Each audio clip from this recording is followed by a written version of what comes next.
When learning how to wing foil, the main thing to remember is that you are trying to load your front foil, which means pressurize your front foil, not just create forward motion and slowly take off like an airplane. But especially in light winds, you need to pump your front foot and push down, putting pressure onto your front wing. So what you need to remember is that your weight, the size of your board, the size of your wing, and the size of your front foil are all going to determine how fast you can get up and how light a wind you can get up in.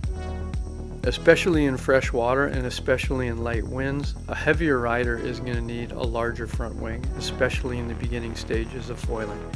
A 2000, 2450, a 1650 for somebody slightly smaller is a great size front wing to start foiling with.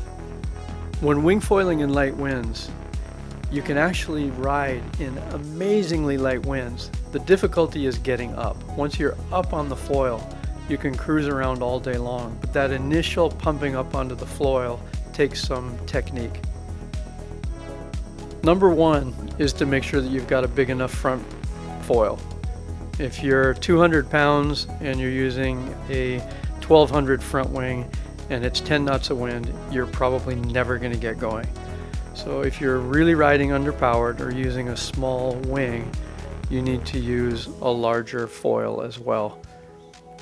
To take off underpowered, whether you're using foot straps or riding strapless, you need to put the wing above your head, not straight in front of you, and start pumping the wing methodically to pressurize the canopy and create some lift. And while you're doing that, you're sort of pushing weight between your back foot and your front foot, kind of like ollieing a skateboard. And in a rhythmic motion, slowly pump the front wing to try and pressurize it. As soon as you feel the board lifting up and the wing pressurizing and the front foil, you calm down, keeping weight on your front foot to gain forward motion.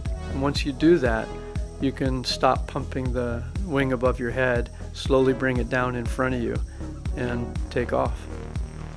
Especially in lighter winds, you always need to remember that your back foot should be placed right above the foil mast, and then your front foot spread wide enough for control, and so that you can really put pressure between your front and back foot, so that as you're pushing down on your board in the water and loading the front wing, you can create the pressure required to slowly get it up in that light wind condition. You don't want to just stand there pumping violently with the wing above your head. It's more pressurizing the foil under your feet. So you're pushing down, bend your knees and push down into the board. And that's what's going to create the pressure required to get up on the foils. And then again, once you're up on the foils, you can calm down, and that little bit of pressure from the wind in the wing above your head is going to be enough to keep you going.